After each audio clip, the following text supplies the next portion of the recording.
better. Like, what the hell are you doing? But we'll have to see if Burning Court can make it work, as we are on to the Rift for game 1 of the day. DFM taking on BC. 5 stack from DFM in this bot side. A little bit more spread out from Burning Court. Yeah, and thankfully Loser did get in there and get that ward down without getting found out and jumped on. Does get swept away, so be a nice little bit of XP and gold into somebody's pocket there. But you know what? You take it when you don't die. That's the most important thing. You don't want to be giving Azeri any early cushion. You want to punish that champion while it's weak. Don't let it get ahead of the curve, because once it reaches its 2-3 item spikes, it will be absolutely impossible to deal with. And one element here, Middlecott, that immediately jumps out to me is Flawless has taken the Dark Harvest here on the Morgana jungle. So not just the full clearing angle, the big bursty angle.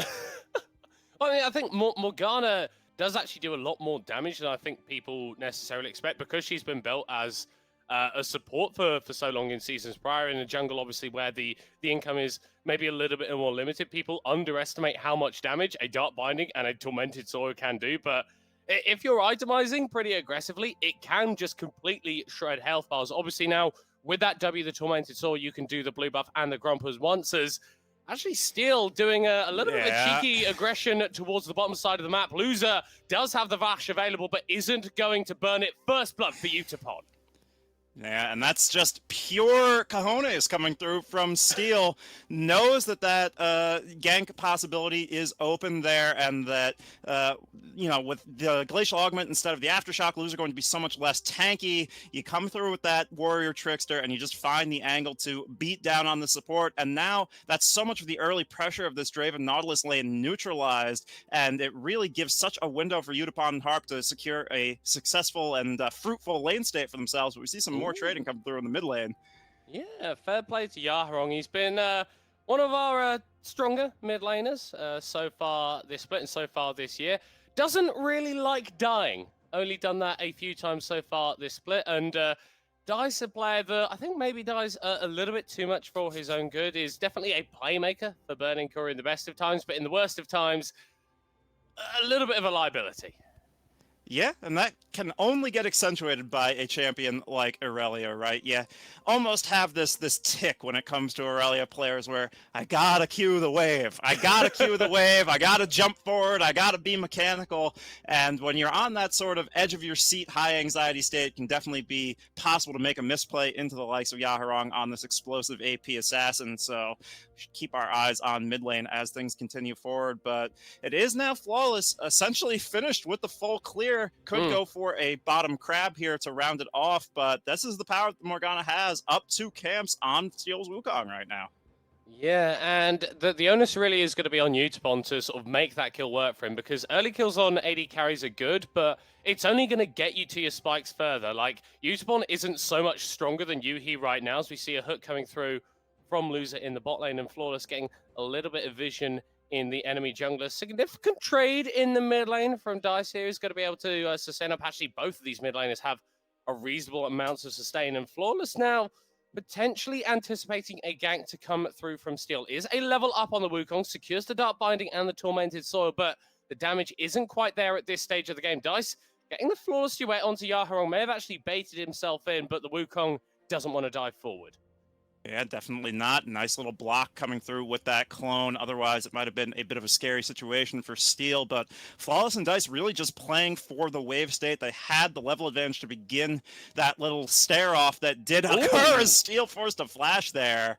I mean, it's still getting held by Yaharong there. He's being a real nuisance to this mid-jungle. They have to commit, but with that flash gone from Steel, pretty easy for them to get that wave finally shoved. Yeah, and the amount of time that Flawless has spent around this mid lane, maybe a little bit suspect, but one of the things about the Morgana is that she does clear incredibly quickly, obviously putting a few points into that W early. Probably going to outpace this Wukong and really start to build up that CS lead again.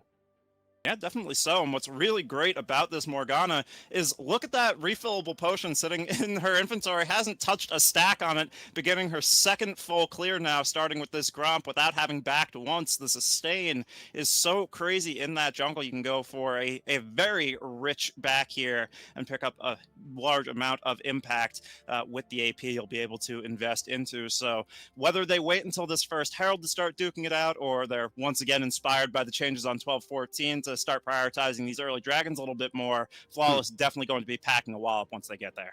Ooh, good dodge away from Yaharong there. And yeah, I'm interested as well into what Flawless is actually going to be itemizing, as Ebby gets a decent chunk onto Rayfaki in the top side, but no Ignite on the Gnar. You don't really have the kill pressure, because Morgana as a champion, we spoke about how she saw a lot of play as a support, but can be relevant in terms of a damage carry. You've already got a fair bit of damage in terms of this Draven, in terms of this Irelia as well. Maybe you're lacking a bit of magic damage. Maybe that could come from this Morgana, or maybe she goes for something a little bit more supportive like an Imperial Mandate. Yeah, it's going to be interesting to see, right? Because Flawless opted towards this very aggressive rune setup with the Dark Harvest, and it looked a little bit scary there for a second, like Steel and Ebby might be considering a dive angle. Flawless was there to back it up, but he hadn't reset yet. Steel was sitting on that extra call fields, now does get to back, picks up the Sorcerer's Boots full out, but we do have some fighting bot lane. Yeah, but not too much fighting, as Utapon actually with a level yeet onto Yuhi, and giving as good as he gets in these early trades. And whilst this on the surface may not look too bad for DFM, or too bad for Burning Core rather, this Draven needs to be getting leads in the early game and emphatically isn't doing that.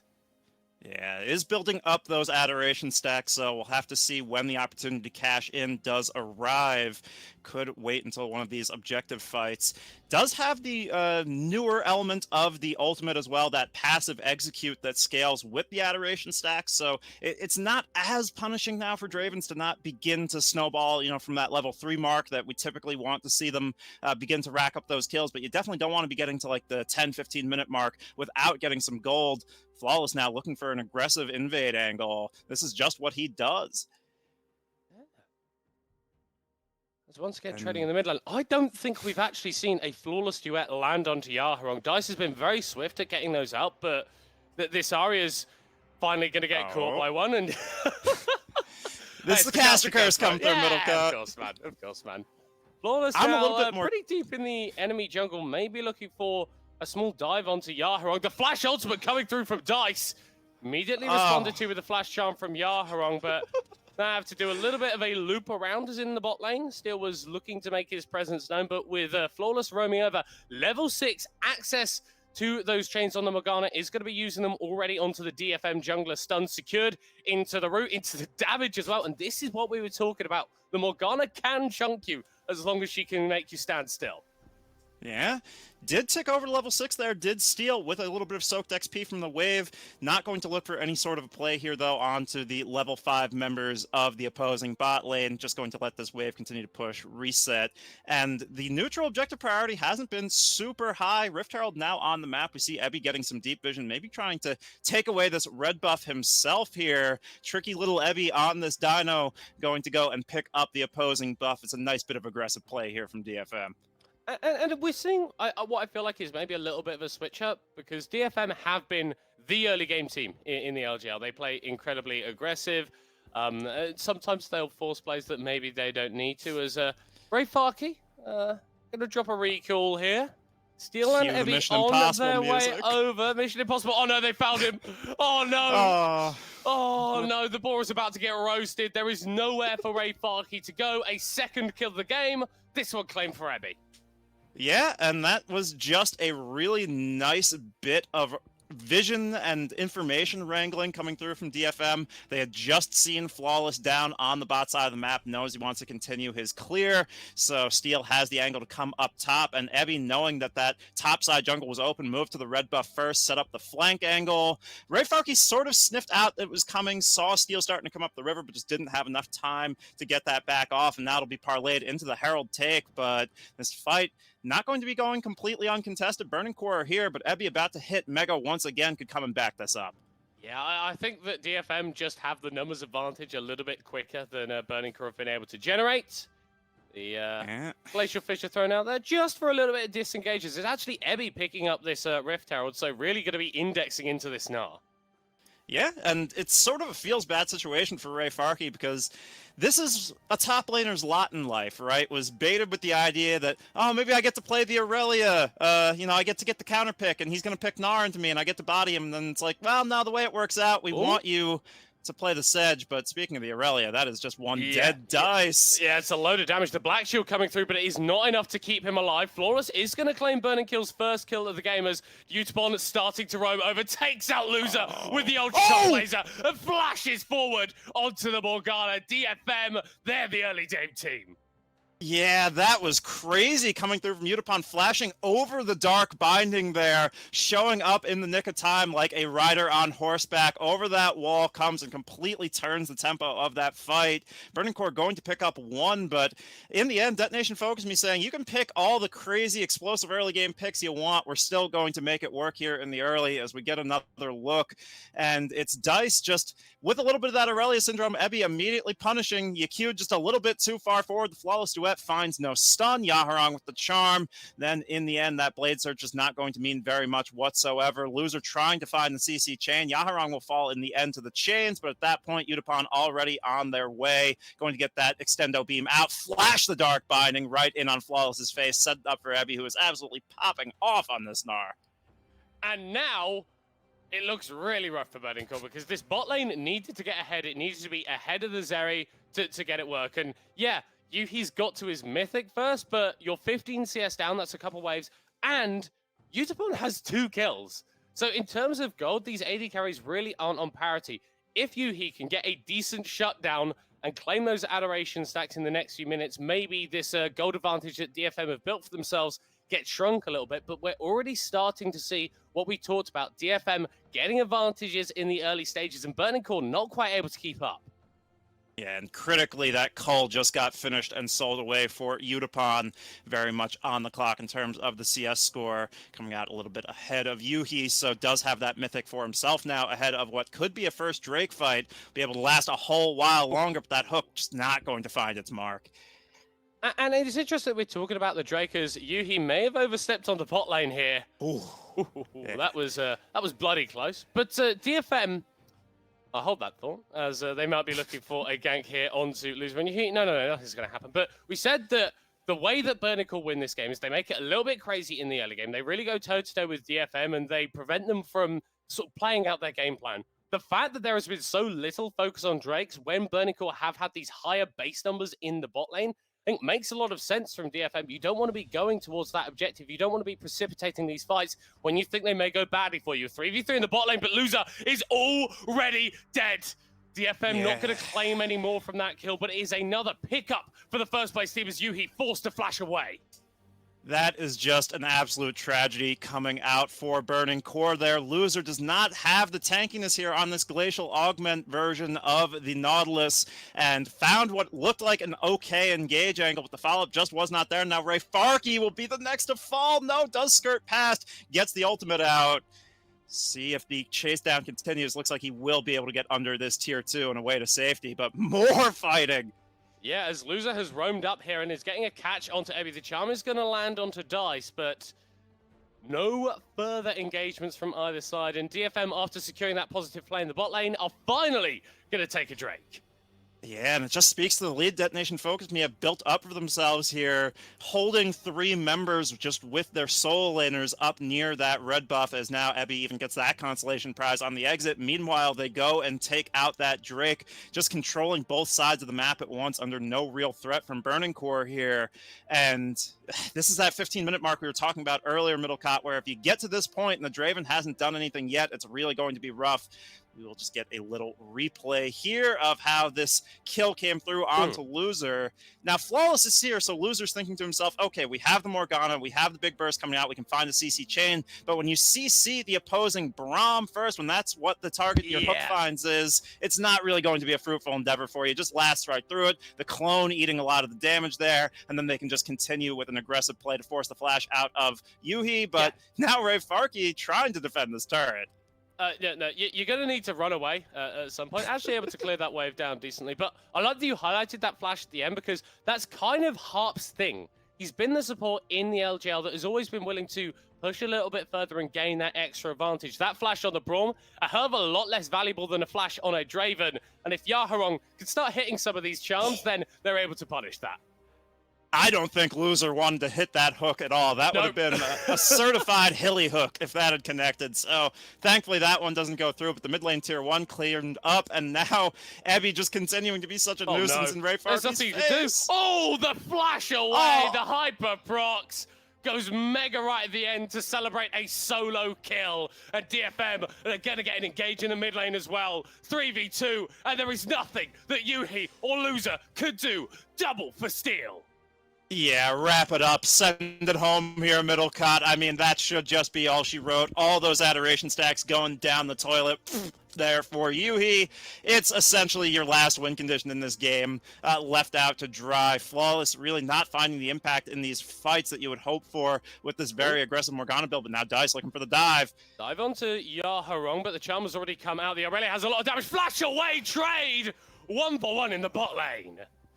Yeah, and typically you don't mind going 1-for-1 when you're this far behind because at least it's some sort of consolation, but it just feels like Detonation FocusMe going to do so much with the gold that is granted now to this R as we get a nice little replay here on the top lane. And this is just Ray Farkey living the lot of a weak side top laner who was assigned to Sejuani. Ebby's so fed. He has the red buff, the slows coming out, the hyper proc means the chase down, the fancy feet for days to dodge out on that W, and then the nice reaction flash past the Glacial Prison just finds everything he needs under turret there. Absolutely styling off on one of his signature picks. And then we see in the mid lane, Yuhi and Loser almost doing a similar thing, just stepping a little bit too far forward. DFM waiting in the wings and punishing them appropriately as Yotafon finally goes down. Adoration stacks cashed in for Yuhi.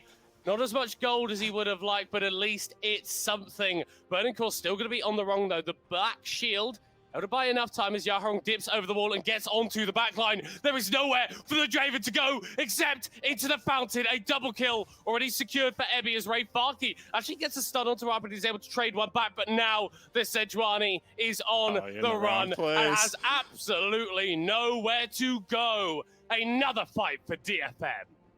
Yeah, started off looking all right for Burning Core there, but it's just that game of inches. Yaharong's positioning absolutely sick, taking that Spirit Rush over the wall to find a nice charm angle, as we will see it one more time here. Starting with what began this whole play, right? We snapped back to live, and we weren't quite sure how that kill began. It's Flawless still looking for this aggressive move into the enemy jungle, despite the disadvantage they are at, and just a nice dark binding to find Yutapon there, and the CC follow-up is so huge, and that is just what you need when it comes to getting down this area. It's that point-and-click CC, it's a depth charge. Finally, the XQ coming in, but they're going on to Ebby 1v3. The Gnar can't win those. A shutdown for Dice. The past couple of minutes, Burning Core have made some very strong proactive plays, but DFM are always ready to respond. Yutapon firing onto that mid lane tower. Yeah, critically haven't cut this gold lead all that much, still about that 5.5, 6K mark pretty consistently, but it's nice to see Burning Core here not laying down and dying, and they do have a little bit of a flank angle coming through. Maybe they can pinch Yutapon, but if he has that E up, it's going to be very hard. And the thing is, we're talking about Burning Core not laying down and dying, but I feel like these are the sort of plays that they should have been making 10, 15 minutes ago. Like, you've got this Draven, you've got this Nautilus, you've got the Morgana. If you can land some CC onto Yutapon, who isn't running Cleanse, by the way, you do just kill him, but we never really saw that come to fruition until it was a little bit too late. Yeah, as I think the observers have learned their lesson here, giving us the replay in the picture-in-picture, because live has been so explosive so far, and you just see that's a constant, or rather a consistent, timeless gank squad play coming out from the side of Burning Core. You bring 3 people to a one-man fight, and you're gonna win that one handily, but doesn't shut down how huge Ebby still is. 6-1-2, Trinity Force plus Black Cleaver sitting handily in the inventory, going to mean so much DPS in Mini, so much tankiness in Mega. I mean, you just really have to play around this Gnar because he will mess you up either way. Whereas in the bot lane, we are seeing Steel summon that second Rift Elders. Dice is taken to 40% HP for what just feels like incidental damage. DFM don't have to commit too strongly to take this Aurelia low, and now the dive potential that can come out from that champion basically non-existent as this tier 2 falls in the bot lane. The last tier 2 available for Burning Core is in that top side, and no one can really match against Ebby, so I think that's going to be falling fairly soon. Yeah, it's more and more map control being ceded over to Detonation FocusMe here. We take a look at all of the deep vision, all of these tier 2s, except that lone one in the top lane now down means they just have complete control to continue moving forward at all times, find whatever fights suit them, and it really feels bad for Burning Core here because you're playing this composition that wants to find creative flank angles, right? You want to find dark bindings from darkness, and that just gets harder and harder the more control DFM has. This isn't really a comeback comp. Yeah, well, you've got the tools, but I think that one of the things about competitive play is when teams are putting this vision forward, it is so hard to actually use those tools. As you sort of see this bot side, like you're alluding to, is basically lit up like a Christmas tree in favor of DFM. And with 2 items now coming through for Utapon, 2 items for Yahorong, 2 items for Ebby as well, these carries are really starting to spike. And whilst that itemization is coming through from Burning Core as well, maybe presenting opportunities that they can fight, as soon as DFM go back to base, they're picking up 3rd items very quickly. Yeah, and that is just in time for this Baron, although we see something getting started off here. Yeah, engaging onto the Braum is not usually a good idea, as that means that Steel could go in with the Cyclone, and so much damage comes out from Utapon. It's actually the Draven who's going to be falling first, and now DFM could split up the fight. Yahorong falls down for only the 4th time. He split his dice, starting to take over the rest of the play. Utapon solo, the Ignite, the Sniper, the Binding, and Burning Core are finding the fight. Steel still alive as Ebby is diving forward on to lose a low HP, means that Burning Core have to retreat. It looked good at the outset of the play, but you cannot deny the power of DFM. Yeah, that's Evie going to style to finish off the ace there, to finish off the fight. Not quite enough members left to take this Baron, but that should be at least a top lane tier 2 going over to this Gnar, who will absolutely shred it through Evie with his pop-off moment and just absolutely playing that fight through to the last very well. I mean, Burning Core, they're down 9k now. This gold lead starting to get to a point that we couldn't even fathom before as they made their last-ditch effort. Get into the replay and we see how it does all go down. They think it's Harp who has overstepped. They think it's the play coming through for themselves, but Utapon just having so much influence with that extendo beam over the wall, does get out of dodge with that depth charge as well, can just take the dash over the wall, opens up room for Yahorong to come in and get the CC down in the back line. Will fall, but Dice trying to turn it around here with a nice Blade Surge into the back line, but in the end, the gold lead just a little bit too advantageous for DFM. Ebby in particular really popping off to save this fight, getting so much damage down at every possible angle. Flawless got to live for a little while longer because of a nice black shield, but we're right back to live because Baron is up and started.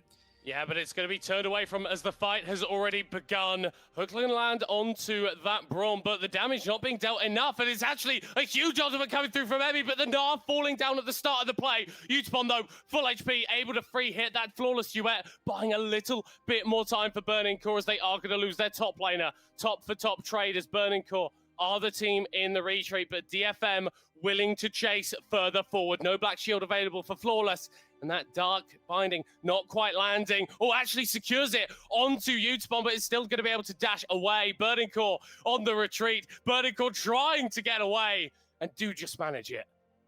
And in the end, it's a 1-for-1. It's top laner traded for top laner. Utapon keeping that ultimate going, those stacks up for so long in that fight. DFM really wanting to keep it going, but once that Cyclone is out, you don't really have a proactive engage button with the Gnar dead, and that is one place where the Detonation FocusMe comp does suffer, as opposed to the likes of a Nautilus Hook or a Glacial Prison coming out from Ray Farkey. So we're going to do it all again in a few minutes here, whether it is at this Hextech Drake, which will be hitting the Rift in just 10 seconds, or at the Baron, and it looks like Burning Core really want to cut off this Drake stacking. They might just make their stand at this Hextech Dragon.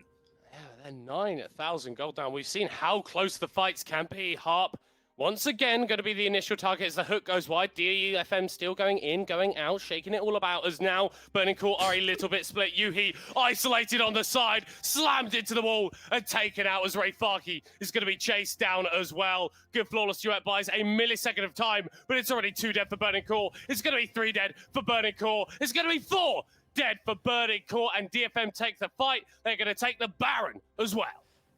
Man, oh man. Middle cut When I came into the league, we would sigh when these players would pick up Gnar because it just wasn't in the meta. It didn't have an impact. It felt like a lazy sort of default onto comfort. But Ebby showcasing why this champion is so impactful, especially in the hands of a master like himself. That Gnar, which horribly named ultimate, by the way, Yeah. at least for a caster's perspective, just sounds like you're shouting the champion's name over and over again. But yeah. Oh, that was actually pretty close coming through. But once again, Ebby with the Gnar just completely taking over and crushing Burning Core's dreams there. But in that last fight around the Drake, finds the way to sort of curve the bullet, find the angle to hit 2 into the wall. We'll get a replay on it right here. I mean, just such exciting stuff when it is in Ebby's hands, and maybe nobody else's. But you know what? That's fine by me. Give me Ebby Gnar all day long.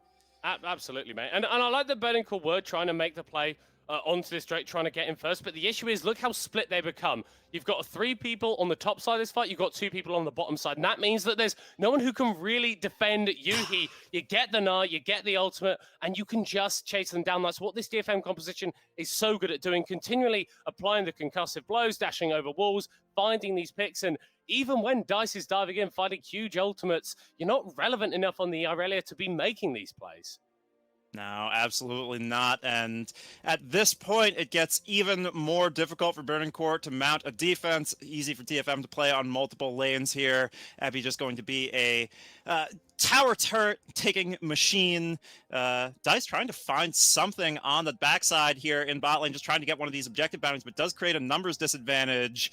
We're going to see the concussive blows tag up Ray Farkey as here comes Yaharong moving forward. Everfrost into the damage as Ebby once again diving forward. No kills for Burning Core yet secured in this fight, but HP bars very, very low. That top lane inhib falling down. Still a minute and a half on this Baron. That means that there is absolutely no reason to stop pushing if you are DFM. Yeah, I mean, there's no real wave clear on the side of Burning Core. They're looking for something. Loser going to find the hook. There, but he wasn't quite able to find it as Dice is going to be diving in once again as in goes the Wukong. Steel has been having an impervious performance this game, and he may just lead his team to victory. The Wukong finally going to get shut down as Yuhi forced to flash away, but doesn't have enough time to get out of there. Loser falling as well. It's just DFM, baby. So clean in the final fight and going to claim victory. That they are basically in control all along. Burning Core had some little get-back moments, but nothing that led you to believe conclusively they were ever really in a commanding position in this game.